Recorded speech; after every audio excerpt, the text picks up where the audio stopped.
좋아요, 구독 부탁드립니다. 영상 제작에 큰 힘이 됩니다. 선생님, 알아차린다는 것은 무엇인가요? 어떻게 알아차려야 할까요? 네, 그러면 오늘은 알아차림이 뭔가에 대해서 한번 이야기해 볼게요. 그러니까 수행을 한다 그러면 보통 명상을 하면 수행을 한다 이렇게 말을 하는데, 부처님이 그 수행은 두 가지 종류로 이야기했습니다. 그거를 이제 한문으로 풀어보면 하나는 자선이고 하나는 행선입니다. 자선, 행선.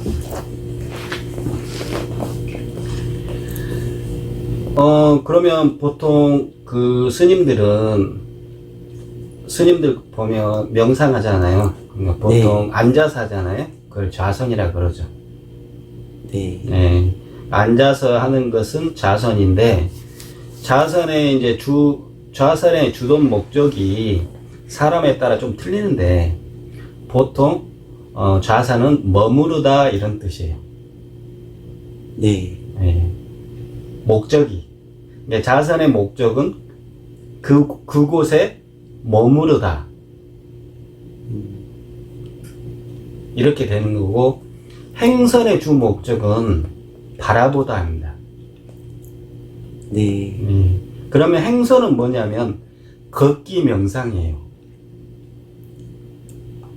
네. 행선, 움직이면서 선을 한다 이런 뜻이에요. 네. 그래서 행선은 우리가 이제 천천히 걷는다 이 말이에요. 천천히 걷는다 이거는 뭐냐면 천천히 걸으면서 마음을 바라보다 이런 뜻이에요. 네. 왜 머무를 수가 없냐면 내가 걷고 있는데 머무르기가 쉽지 않잖아요. 네. 사물을 계속 봐야 되니까. 그래서 멈추는 것보다 바라보는 게 주 목적이 행선이고, 네. 이거를 이제 동남아 쪽이나 이런 쪽에서는 윗바사나 이렇게 표현하죠. 네. 이제 윗바사나, 걷기 명상, 행선, 이거는 주 목적은 바라보다입니다. 네. 바라보다. 그 다음에 좌선은, 이제 우리가 앉아서 명상을 할 때, 이렇게 마음에서, 이렇게, 우리가 집착된 것들이 수없이, 그 다음에 수많은 문제가 올라오잖아요. 올라온단 번뇌망상. 말이에요. 번뇌망상이 쭉 올라온단 말이에요. 그럴 때, 바라보고 있단 말이에요. 네. 그러니까 바라보기가 자수는 된다, 이런 뜻이에요. 네. 예, 바라보고 있다가 이 번뇌망상이 쑥 하고 이렇게 조용히 사라진단 말이에요. 가라앉는다. 예, 가라앉는다. 그 다음에 조용해진다. 그러잖아요. 그럼 조용해진 상태에 머무른다. 그래서 좌선할 때는 보통 공을 느낀다 이 말이에요. 공. 좌선하면 텅 빈 상태를 느낀다 이런 뜻이에요. 네. 그죠? 네. 근데 행선할 때는 이 생각을 바라보고 있기 때문에 멈춤이 없잖아요. 네. 예, 생각이 일어나는 거를 바라보고 있고, 저 바라보내는 걷고 있기 때문에 나무를 바라보든 뭐를 바라보든 바라보고 있단 말이에요. 그러니까 멈춘 건 아니다 이 말이에요. 그래서 이제 좌선은 보통 한국 불교들이 하는 뭐 동안거 하안거 하신 분들이 좌선을 많이 하고, 행선의 이제 대표적인 인물이 그 베트남 스님 중에 틱납탄 스님입니다. 그래서 이제 이 틱납탄 스님은 그 프랑스의 그 프롬 빌리지라고 해서 선 마을을 만들어서 이렇게 명상을 보급하고 있어요. 특히 걷기 명상을 보급하고 있어요. 그래서 이제 걷기 명상의 대가죠. 그분이. 그래서 이 행선이라는 것은 윗바사나라고 하는데 우리는 알아차림 이렇게 부른다 이 말이에요. 선생님은 어떻게 알아차림을 알았습니까? 네. 그러니까 저 같은 경우는 특별하게 수행을 배운 게 아니에요. 그런데 저는 이 알아차리는 수행을 이런 어떤 용어를 알기 이전에 하고 있었다는 거예요. 아, 네. 네. 왜냐하면 제가 17살 때부터 타지 생활을 시작했는데 그때부터 이제 뭐냐면 모든 문제를 제가 이게 결정해야 되잖아요. 결정하고 선택을 해야 되는 시기였단 말이에요. 그러다 보니까 이제 뭐냐면 이 답답함이 있었어요, 마음이. 예. 이 답답함을 풀기 위해서 매일 1시간씩 걸었다는 거예요. 걷다 보면 조금 편해지는 거예요. 네. 그래서 이제 이 걷는 게 일상 안으로 들어온 거예요. 그래서 이제 어느 공간을 가든 여행을 가면 어느 공간을 가든지 저는 이제 그 지역을 계속 걸어요. 1시간씩. 예, 근데 빨리 걷진 않아요. 왜 그러냐면 저는 어릴 때부터 몸이 약해서 빠른 운동들이 안 맞아요. 그래서 천천히 1시간 정도를 매일 걸었단 말이에요. 네. 근데 나중에 이제 제가 그 명상 공부를 하다 보니까 그게 윗바사나고 알아차림이더란 이야기예요. 그러니까 수행이라는 거는 수행을 하려고 수행한 게 아니고 그냥 답답해서 사는 게 이렇게 문제가 있을 때 답답해서 그걸 해결하기 위해서 한 것뿐이에요. 그랬는데 그게 지금 34년간 이어졌다는 이야기죠. 선생님, 수행은 어떻게 해야 하나요? 그러니까 그게 제가 그 삶이 수행이다 그랬잖아요. 네. 네, 수행하려고 수행하지 마시란 뜻이에요. 그러니까 보통 뭐 수행한다 그러면 깨달음을 목적으로 사람들이 깨달으려고 한다 그런다 이 말이에요. 근데 저 같은 경우는 깨닫기 위해서 수행을 해본 적이 없어요. 그럼 어떻게 했냐?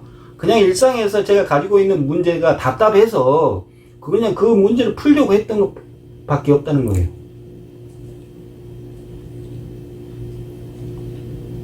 그래서 그냥 그 답답한 문제를 바라보기를 한 거예요, 그냥. 근데 그 부처님도 깨닫기 위해서 수행했다는 거는 착각이라는 거예요. 자기가 가지고 있는 괴로움을 풀려고 했던 것 뿐이에요. 근데 그 문제가 그 질문이 안 풀어져서 그 질문을 오랫동안 잡고 있었던 것 뿐이에요. 그래서 저도 어릴 때부터 잡고 있었던 문제들, 삶에서 안 풀리는 문제들, 그걸 오랫동안 놓치지 않고 고민했던 것 밖에 없어요. 그러니까 특별하게 자꾸 형식을 갖추려고 할 필요 없다 이런 뜻이에요. 그냥 하루에 1시간씩 나무를 보고 들판을 보고 그러면서 이게 바쁘게 돌아가는 삶에서 잠시 멈춰보는 거예요. 그게 저는 수행이라고 생각한다 이런 뜻이에요. 그런데 왜 사람들은 알아차리는데 힘이 들어요? 이제 이 문제가 저도 오랫동안 하면서 이제 알게 된 거죠. 무슨 뜻이냐면 사람들이 자기가 가지고 있는 문제를 알아차리기가 쉽지 않다 이런 뜻이에요. 그 왜 알아차리기가 쉽지 않냐 그러면 이제 여기에서 되게 중요한 것들이 나와요. 이제 수행하면 분별심을 갖지 마라 이런 말을 하는데 그런 게 아니라 알아차림은 해야 된다는 뜻이에요. 알아차림은 분별이 아니에요. 직시하는 건가요? 그렇죠. 확인하는 거죠. 안다 이런 뜻이에요. 안다 모른다 이런 뜻이에요. 내가 내 문제를 안다, 내 문제를 모른다 이런 뜻이지 이게 분별하는 게 아니라는 뜻이에요. 분별이라는 건 뭐냐면 마음이 주식을 만약에 산다 아니면 뭐 아파트를 산다 그럴 때 이 아파트 살 건가 저 아파트 살 건가 고민하는 거 있죠. 그게 분별이에요. 그건 마음이 어떤 걸 선택할 건가를 고민하는 거잖아요. 네. 근데 알아차리면 그런 문제가 아니에요. 마음 문제가 아니다. 마음 밖에서 마음을 들여다본다 이 말이에요. 마음이 있으면 마음 밖에 나가 마음을 들여다본다 이 말이에요. 무엇을 원하는지, 아니 뭐가 문제가 있는지, 뭐가 문제가 있는지. 내가 뭘 원하는지, 내가 무엇 때문에 고민이 있는지, 무엇 때문에 괴로운지를 알아차린다는 뜻이지 그게 분별하고는 전혀 다른 문제예요. 그러니까 분별은 생각으로서 함으로써 아는 게 분별이고 이 생각, 저 생각이 분별이고 알아차림은 생각으로 하는 게 아니라 이 생각, 저 생각 하는 거를 밖에서 바라본다 이런 뜻이에요. 내가 그렇구나. 그렇죠. 근데 자 그러면 사람들이 알아차리기가 쉽지 않은 이유가 뭐냐면 생각이 나라고 생각하기 때문에 그래요. 생각이 나다. 이 말은 뭐냐면 마음이 나다 이 말이에요. 그러면 우리는 바라보는 존재가 있고 생각하는 존재가 있다 이런 뜻이에요. 네. 근데 둘 다 나예요. 사람들이 느낄 때 저는 분명히 나라고 이야기하지 않았지만 사람들이 느낄 때는 생각하는 존재도 나고 바라보는 존재도 나다 이 말이에요. 그러니까 내 안에는 이 몸 안에는 주인공이 두 명이다 이 말이에요. 하나는 마음이라는 나. 근데 저는 마음이 나라고 얘기해 본 적이 없잖아요. 마음 밖에 내가 있다 그랬잖아요. 네. 근데 얘도 주인공이란 말이에요. 왜냐면 생각을 바라보니까.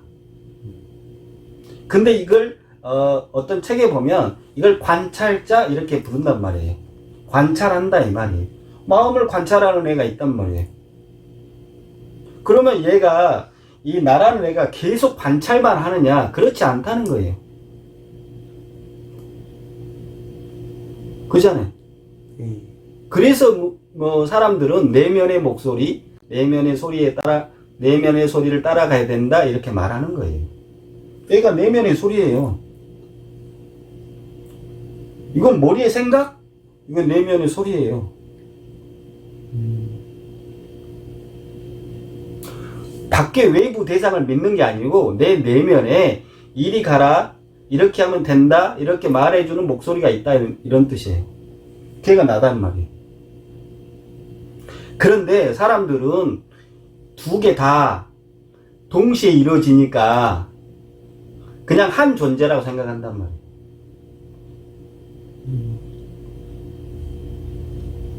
한 존재가 아니란 뜻이에요. 마음과 나는 정확하게 역할이 다르고 우리가 스스로 둘 다 나라고 여기지만 전혀 원하는 게 다르다 이런 뜻이에요. 네. 원하는 게 어떻게 다르냐? 마음은 지금 현실을 살아가잖아요. 네. 그러니까 원하는 게 되게 많아요. 집착된 게 되게 많다 이 말이에요. 돈도 좋아하고 저 같은 경우는 차도 좋아하고 그냥 노는 것도 좋아하고 여행 가는 것도 좋아하고 그렇단 말이에요. 네. 그런데 이게 내가 원하는 걸 다 취했는데 이게 마음에 공허함을 느낀단 말이에요. 한쪽이 허해. 그 다음에 특히 이런 말로 하잖아요. 외롭다 이런 말 하잖아요. 부부가 같이 살아도 외로움을 느낀다 그래요. 네. 그잖아요. 네. 그 외로움을 느끼는 애가 누구냐? 마음이잖아요. 마음. 그러니까 모든 조건을 다 갖췄어요. 세상에 가는 뭐 드라마에서 보는 것처럼 예쁜 집에 뭐 토끼 같은 자식들 다 갖췄는데 내가 외로움을 느껴요. 그건 마음이에요. 그럴 때 외롭다고 느낄 때 뭐냐면 이 나란 애가 말 한마디 하는 거예요. 너는 무한해. 그러면 그때는 나는 무한해 이 말을 누가 하냐고 마음이 하겠어요? 나가 하죠.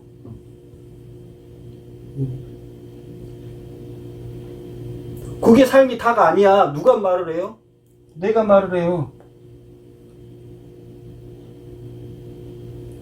너는 그런 존재가 아니야? 이 말을 누가 해요? 나가 하죠.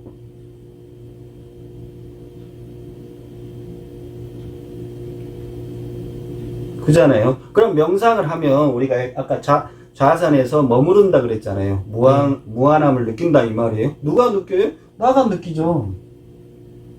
그래서 눈을 감고 이렇게 머무를 때는 굉장히 평화를 느끼는 거예요. 무한함을 느끼니까.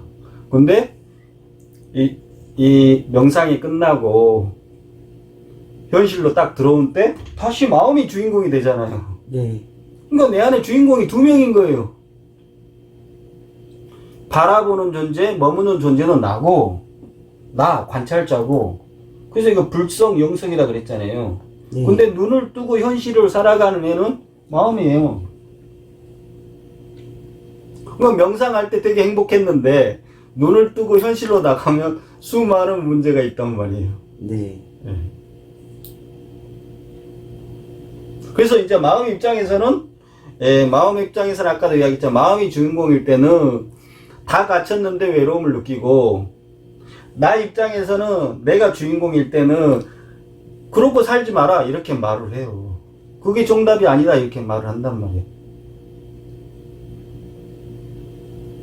그러니까 무슨 뜻이냐면 지금 내 내부에서 두 개의 마음과 관찰자인 나가 계속 이게 이렇게 주인공일 때는 마음이 비껴주고, 마음이 주인공일 때는 나가 비껴준단 말이에요.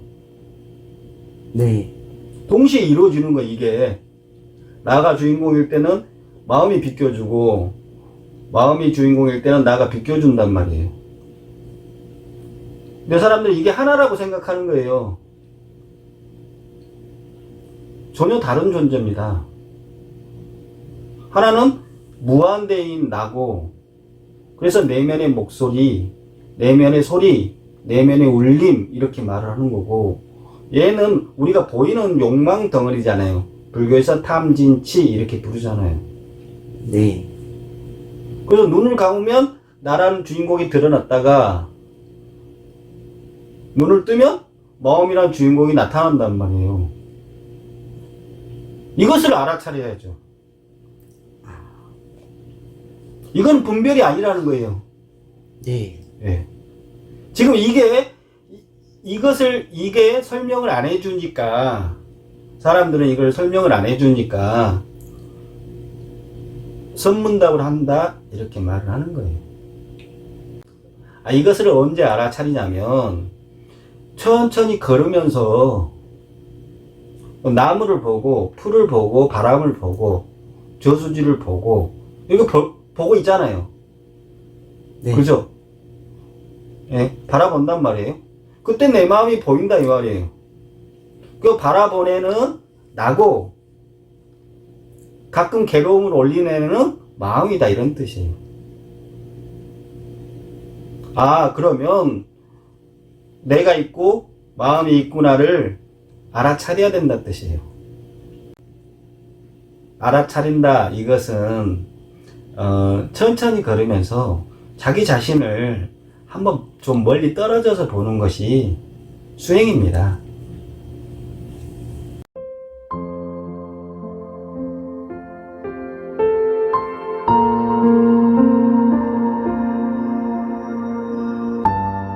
네.